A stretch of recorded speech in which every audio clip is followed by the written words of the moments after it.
262. Front. At the front, please. Here. Front side. Front row. Good afternoon, ma'am. Sapna Das here from CNBC TV 18. Two quick questions. Just wanted to understand the gross borrowing at over 17 lakh odd crore. Would the government look at it as being on the higher side? Just asking that. And within that also, if you look at your net tax revenue stream, of course, B2RE, it's higher. And a lot of concessions have been given away both on direct and indirect taxes. But the trend seems to be a bit flat, around 28 lakh odd crores. So if you could explain to us, how is this entire thing looking? And second, ma'am, in terms of the disinvestment aim, 80 odd thousand crores, would this also include IDBI stake sale sometime in FY27, ma'am? Thank you very much. So you've covered a number of secretaries all at one go. So on the borrowings, no, we don't think it's on the higher side because the net market borrowings are in the range of 11.73, which is been plus around that number for the last couple of years. The larger number is because we have 5.5 lakh crores which have to be repaid this year. So to that extent, we don't think that it's a large number. We have a plan how to manage this. And according to that plan, which also gets released from time to time, the markets would also know, as well as all of you all. 4. Okay. So, on the tax stream, because of some concessions that were given this year, there has been some course correction. But if you look at the next year, the direct tax is growing at 11.4%. and continues to be 3.1% of the GDP. The total collection would be 6.9%. The indirect tax excise is growing very healthily because of the base correction, the base which has got added. Customs too is showing a decent buoyancy. So on the tax revenue, I think we are looking up.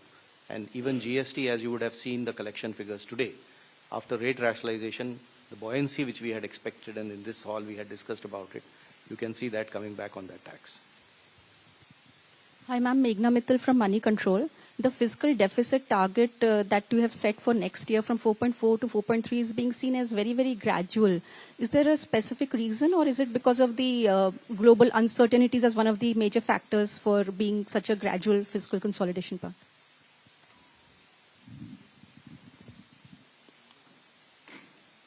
I would have thought you'll appreciate it being gradual. Because particularly fiscal, drastic changes don't go down well. One or the other section gets hurt.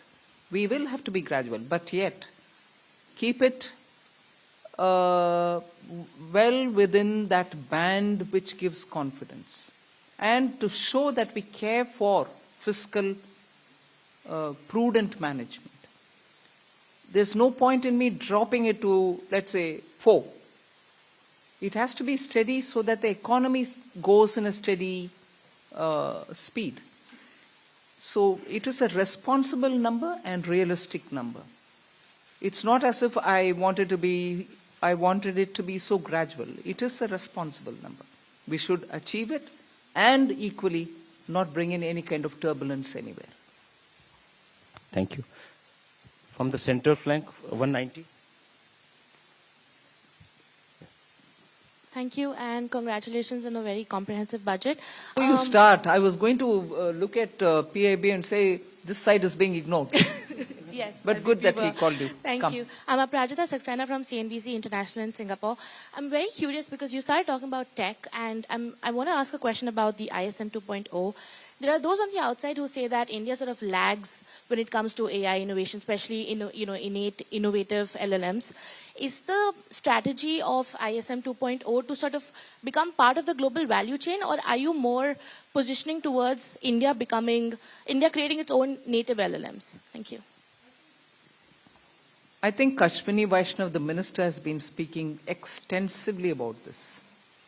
There are several aspects of it. We want to be sure that in the semiconductor domain, we have every expertise for all those 5 major chip or modeling or, the infrastructure, design, every aspect of it. So he is talking about creating capacities within the country to be able to have that kind of a infrastructure well laid out within the country.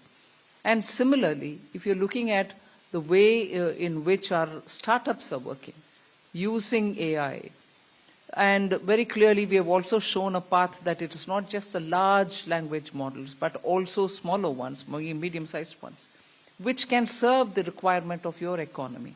So AI in India, particularly when you have a huge demographic dividend, will have to give us results to ensure that our people have work and also the opportunities are going to be enticing enough for the youth. It cannot replace human efforts.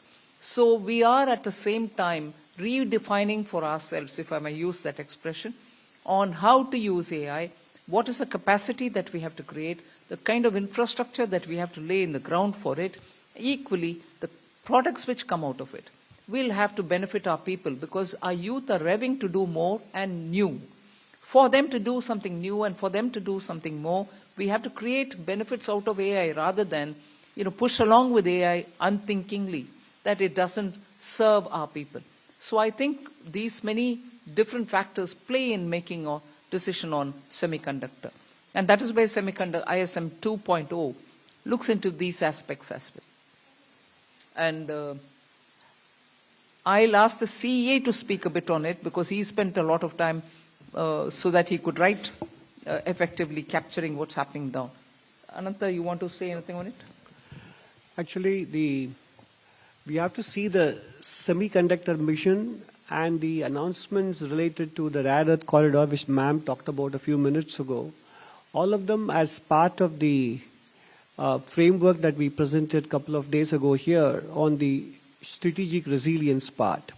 So, in fact, many elements of this ma'am's budget speech focus both on equipping us to handle the AI-related technology as well as skilling the population in areas where they can be immune to some of the AI-related impacts as well. So it covers both dimensions, and therefore the semiconductor mission, the rare earth corridor, and also some of the Part B announcements ma'am made about the various electronics and manufacturing sectors were all part of the initiatives to make sure that we make ourselves strategically resilient in a very fraught global environment. 138 at the back side.